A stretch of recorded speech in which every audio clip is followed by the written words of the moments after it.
না দানবটার। কোথায় তীর মেরে ঘায়েল করবো একে? পারতেই হবে। পাঠালি, শেষ রক্তবিন্দু দিয়ে লড়তে হবে তোকে। অগ্নির জেদ আর পাঠালির সাহস উজাড় করে লড়তে হবে, মারতে হবে। পারতেই হবে, পারতেই হবে।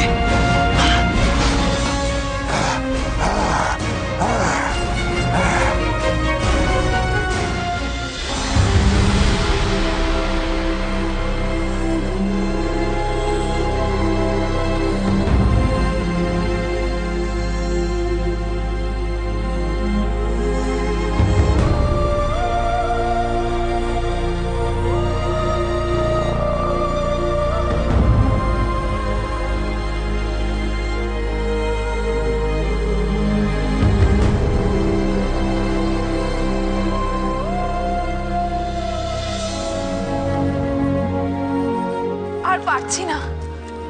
আর কত দূর? ঠিক বলতে পারবো না। মানেটা কি? আমরা কি অনন্তকাল ধরে হেঁটে যাব নাকি? আচ্ছা, আমরা কি ঠিক দিকে যাচ্ছি? হ্যাঁ, মানে তুমি কি নিশ্চিত এই রাস্তাটাই আশ্রমের দিকে যাচ্ছে?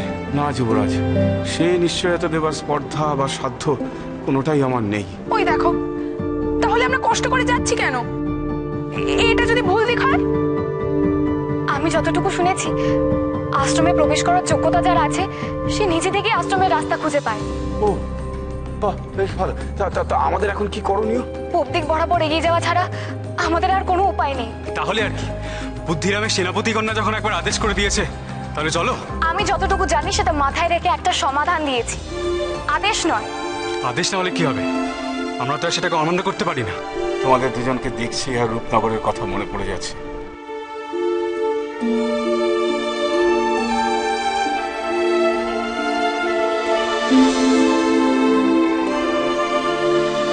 বুঝিও আমি সেখানে যাইনি। মাঝে মাঝে কি মনে হয় জানো, মাঝে মাঝে মনে হয় সে এক কল্পনার দেশ। হয়তো তাই তুমি যে রূপনগরের কথা জানতে, তার অস্তিত্ব আজকে হয়তো নেই। তোমার ভুল খুব তাড়াতাড়ি ভাঙতে চলেছে। আমি মোহিনীকে খুব সামনে থেকে দেখেছি, ওর মধ্যে একটা শয়তানি শক্তির প্রভাব। আপনার অনুমান ঠিক যুবরাজ, মোহিনী পিশাচকে মুক্ত করে নিজেই পিশাচ হয়ে গেছে। আপনার কথা শুনে আমার মনে হচ্ছে সেই শয়তানি ওকে চালনা করছে। মনে পড়ে যাচ্ছে সে অনেক অনেক কাল আগের কথা। তোমরা অবশ্য তখন সদ্যজাত শিশু। ত্রিশূল বাবার আদেশে আমি ওই রূপনগর থেকে বেরিয়ে পড়েছিলাম। দিব্যাচার্যের আশ্রমে তোমাদের পৌঁছে দেওয়াই আমার কাজ ছিল। এখন আমি তোমাদের দিব্যাচার্যের আশ্রমে পৌঁছে দিয়ে নিজে একবার রূপনগরে যেতে চাই, দেখতে চাই সেখানকার মানুষজন কেমন আছেন। মহারাজ দেবব্রত, মহারানী শেষাদ্রি, সেনাপতি নিশান্ত, তার স্ত্রী দৃষ্টি, তারা কেমন আছেন? এই এই এই মোহিনীর রাজত্বে তারা কেমন আছেন? আচ্ছা, ওরা যদি বলে আমি ওদের সন্তান নই, ওরা তো অস্বীকারও করতে পারে। আমি যে ওদের সন্তান তার প্রমাণ কি? রাজমালা। রাজমালাটা গেল কোথায়? হ্যাঁ, কি মনে হচ্ছে ফেলে এসেছে। আচ্ছা, ওটাই কি পরিচয়ের প্রমাণ? হ্যাঁ হ্যাঁ, ওই রাজমালা মঙ্গলময়। সমস্ত রকমের বিপদ আপদ থেকে রক্ষা করবে ওই রাজমালা। রাজপরিচয়ের মতো এত গুরুত্বপূর্ণ একটা জিনিস ফেলে আসা উচিত হয়নি তোমার। সেই মোড়টা আনতে আমাদের আবার গ্রামে ফিরে যেতে হবে। আবার এই তোমাদের মানুষদের নিয়ে না খুব জ্বালা। আচ্ছা, কোনো দাগ বা কোনো চিহ্ন নেই যেটা দিয়ে রাজপরিচয় বোঝা যাবে?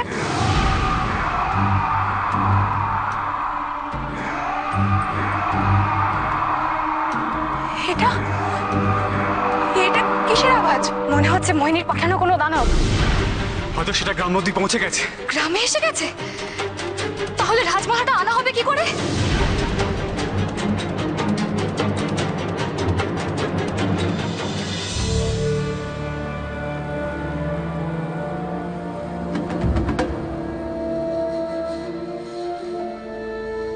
দাঁড়াও, তোমরা সবাই চলে এলে, কই সেই মানুষটা তো এলো না। তোমরা একবারও কেউ ভেবে দেখলে সর্দার গ্রামে একা থাকবে, তার কি হবে? শুধুমাত্র এই কারণে আমি ওখানে থাকতে চেয়েছিলাম। তুমি চিন্তা করো না সর্দারনি, সর্দার ঠিক চলে আসবে। চলে আসবে? চলে আসবে মানে কি? কই সে তো এখনো এলো না। ওই গ্রামে সর্দার একা রয়েছে, কি অবস্থায় রয়েছে, তার কোনো ক্ষতি হলো কিনা, সুস্থ রয়েছে কিনা আমরা কেউ কিচ্ছু জানি না। সর্দারের ক্ষতি করবে কেউ এখনো জন্মায়নি। হ্যাঁ, তুমি কি চিন্তা করো না সর্দার নিয়ে? হ্যাঁ গো দিদি, সর্দার ঠিক ফিরে আসবে। তোমার স্বামীর উপর আমাদের অনেক ভরসা। দেখলে না, তার এক কথায় ভিটে মাটি সব ছেড়ে চলে এলাম। দিদি আমাদের অনেক ভরসা। ওর কিছু হলো না তো? ঠিকঠাক আছে তো? আমার ছেলেটাকে এবার যদি আমার স্বামীও না, আমি এখান থেকে এক পাও নড়বো না। আমাকে গ্রামে ফিরে যেতে হবে। তাতে যা হয় হবে, আমি গ্রামে ফিরে যাব। আমি এখান থেকে এক পাও এগোবো না। সর্দার যা বলেছিল সবার ভালোর জন্য বলেছিল, তার আদেশ কি অমান্য করা যায়? চুপ করো, চুপ করো সবাই। এখানে দাঁড়িয়ে দাঁড়িয়ে মিনমিন করো না। আজ আমার স্বামীর যদি কিছু হয়, তোমরা আটকাতে পারবে তো?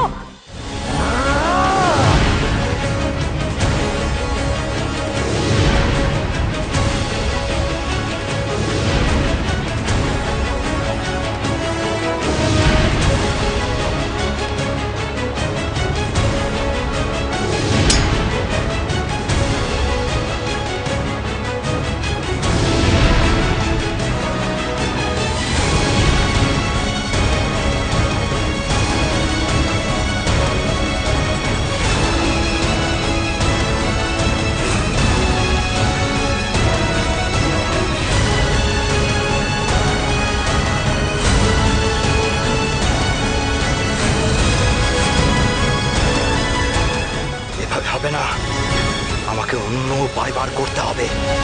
তারপর মাটিতে ফেলে পচালিটা গলায় বসিয়ে দেব।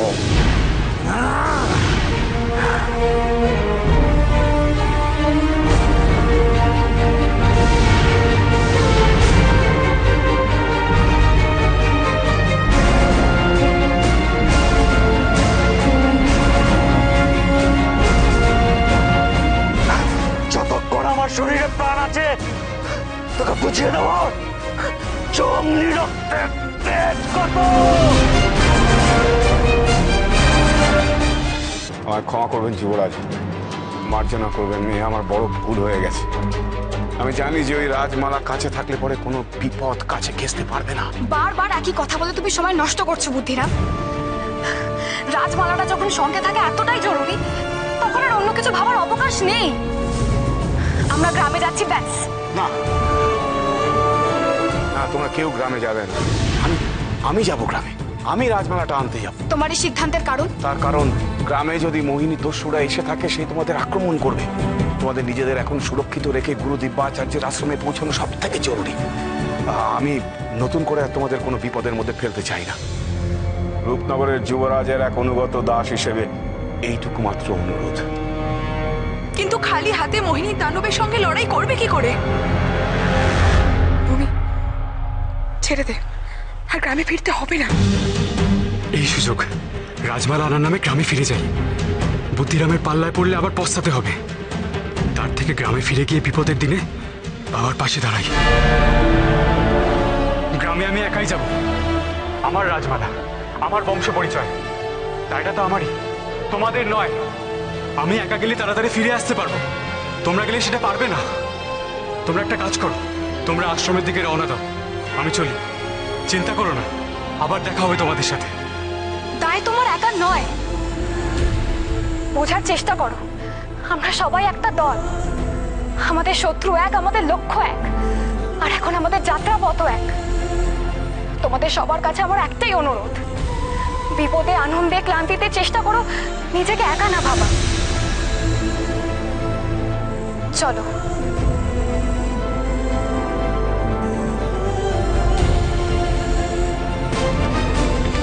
ঠিক আছে, আমি তোমায় আটকাবো না, কিন্তু আমি তোমাকেও একা যেতে দেবো না। আমি যাব তোমার সঙ্গে। এই, তোমরা সবাই এগিয়ে চলো। আমি ঝিরি মায়ের খেয়াল রাখবো।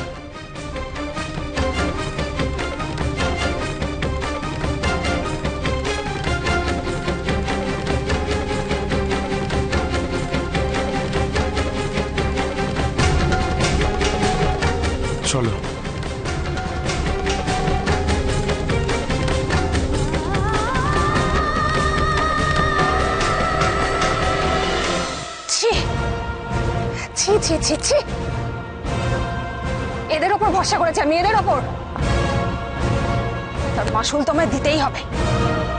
গলার স্বর শুনে তো মনে হয় ফু দিলে পাহাড় উড়ে যাবে। জঙ্গলে এমন হম্বিতম্বি করছিল যেন গ্রামের লোকগুলোকে শুধু শুকনো পাতার মতো জড়ো করবে আর আগুনে পুড়িয়ে মেরে ফেলবে। কিচ্ছু পারে না অপদার্থ একটা, কিচ্ছু না। একটা সামান্য দস্যু একটা তীর ধনুক নিয়ে দানবকে বারবার ঘাই করে দিচ্ছে, বারবার। আর দানব দানব দস্যুটাকে মারার জন্য হাত রাখছে, একটা আঙুলও ছিঁড়ে নিয়ে পারছে না লোকটার। ছি ছি। এদের নিয়ে নাকি আমি আমার সাম্রাজ্য বিস্তার করবো, এদের নিয়ে নাকি গোটা দুনিয়াটা আমি শয়তানের সাম্রাজ্যে পরিণত করব। কোনোদিনও হবে না, কোনোদিনও না। দেখতে চাই না এদের কারণ মতো, আমি দেখতে চাই না, কারণ না। রানীমা, রানীমা একটু শান্ত হন রানীমা। লড়াই তো এখনো শেষ হয়ে যায়নি। আপনাকে এরকম হতাশ দেখলে আমরা কি করে মনে জোর পাবো রানীমা? আমার কথাটি একবারটি শুনুন রানীমা।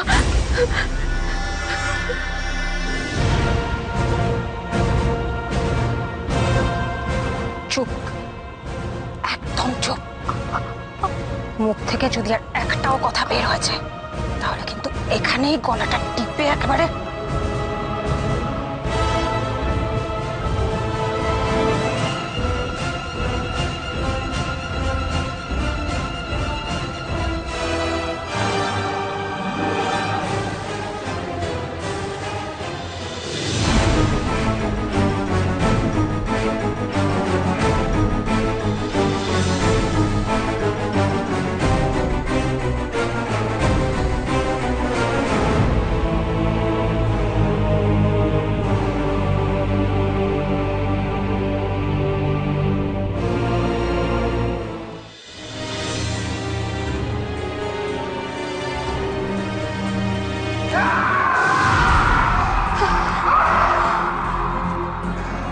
আর্তনাদ নাকি শত্রুকে মুঠে পাওয়ার আনন্দ? যেটাই হোক দুটোরই মানে এক আমাদের কাছে। আমাদের যেভাবে হোক গ্রামে পৌঁছতে হবে, কারণ মোহিনীর দানব কিছুতেই হার মানবে না। হারার আগে আমরা হারবো না। দেখি মোহিনীর কত ক্ষমতা। হ্যাঁ, কাঁধে কাঁধ মিলিয়ে লড়াই করবো আমরা। চলো।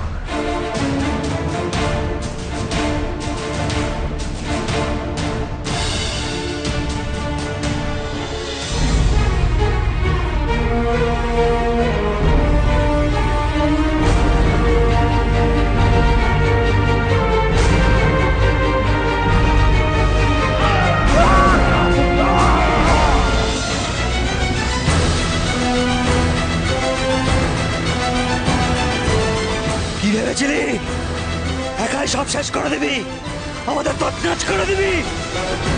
ওর নাম পাটালি, দস্যু পাটালি। আমার গ্রামের কারোর ক্ষতি করার আগে আমাকে মারতে হবে, বুঝলি? মরার আগে চিৎকার করে মোহিনীকে জানিয়ে দে সে কথাটা।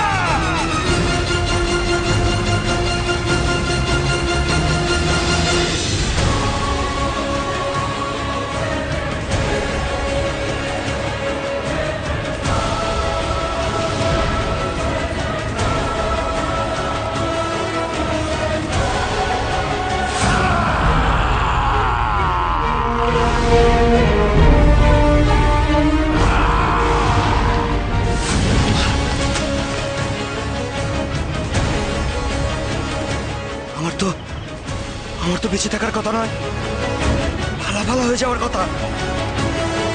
বদলে দু টুকরো হয়ে গেল তলোয়ারটা। জাদু কাঠির ছোঁয়ায় ঘটলো এটা। এমন জাদু তো আমি আগে কখনো দেখিনি।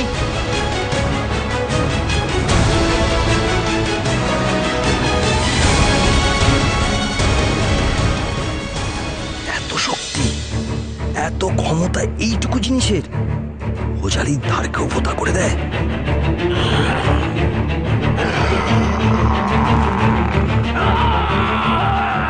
রাজমালা এতটাই প্রভুত্ব যে দানটা সহ্য করতে পারছে না।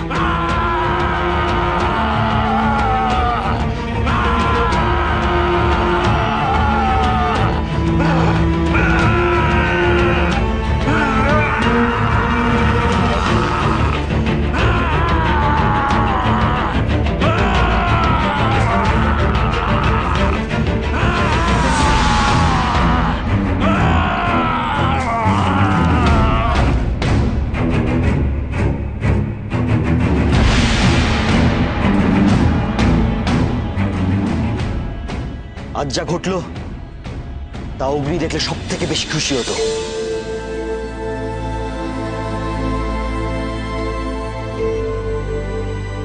আমার মনে হয় সর্দার দানবটাকে মেরে ফেলেছে। হ্যাঁ তাই তো মনে হচ্ছে, কত দাঁড়িয়ে আছে ওখানে। কিন্তু কিন্তু ওই অদ্ভুত আলো, আমিও ঠিক বুঝতে পারছি না। চলায় তো দেখি। আজ আমি জিতিনি, জিতেছে রূপনগরের এই রাজমালা, জিতেছে আমার অগ্নি।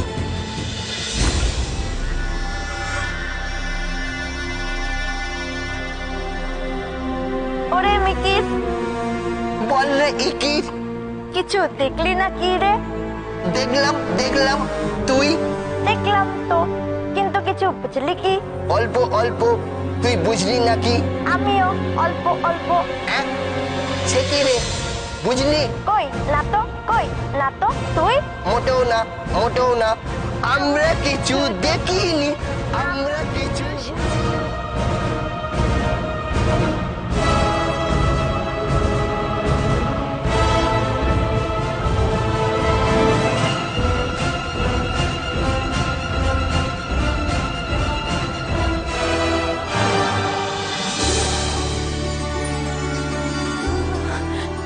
এবার চলো।